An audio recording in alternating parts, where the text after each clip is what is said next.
বাসন্তীর নাবালিকা পাচারের অভিযোগ এবং সেই অভিযোগের ভিত্তিতেই এবার আবেদন করা হয়েছে।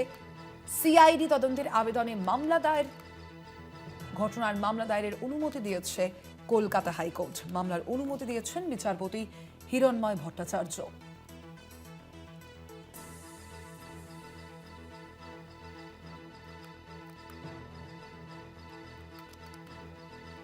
এই ঘটনায় পুলিশের নিষ্ক্রিয়তার অভিযোগও সামনে এসেছিল, আমরা দেখেছিলাম। আর সেই ঘটনাতেই এবার নতুন আবেদন করা হয়েছে।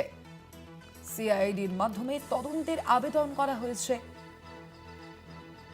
আবেদনকারীদের পক্ষ থেকে এই আবেদন, কলকাতা হাইকোর্ট এই মামলার দায়েরের অনুমতি দিয়েছে।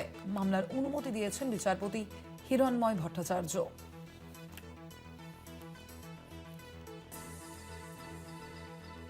বাসন্তীর নাবালিকা পাচারের অভিযোগ, পুলিশের নিষ্ক্রিয়তার অভিযোগ উঠেছিল এই ঘটনায়।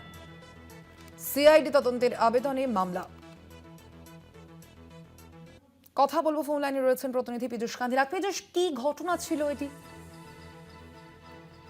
দেখো, বাসন্তীর নাবালিকা পাচারের অভিযোগ, পুলিশি নিষ্ক্রিয়তা, নাবালিকাদের নিরাপত্তা ও সিআইডি তদন্তের দাবি নিয়ে কলকাতা হাইকোর্টের বিচারপতি হিরণময় ভট্টাচার্যের দৃষ্টি আকর্ষণ করে মামলা দায়েরের অনুমতি চান আইনজীবী।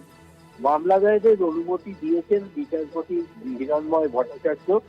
বাসন্তী থানার দুটো বাচ্চা মেয়েকে দুবার পাচার করা হয়েছে, এমনটাই অভিযোগ নিয়ে আনা হয় এই মামলায়। প্রথমবার পাচার হওয়ার পর এফআইআর দায়ের করা হয়, কিন্তু পুলিশ কোনো ব্যবস্থা নেয়নি। প্রথমবার স্থানীয় কিছু মানুষের সহায়তায় ফিরে আসে ওই দুই নাবালিকা। অভিযুক্ত ওই পঞ্চায়েত সদস্য এলাকায় আতঙ্ক ছড়াচ্ছে বলে অভিযোগ এই মামলায়।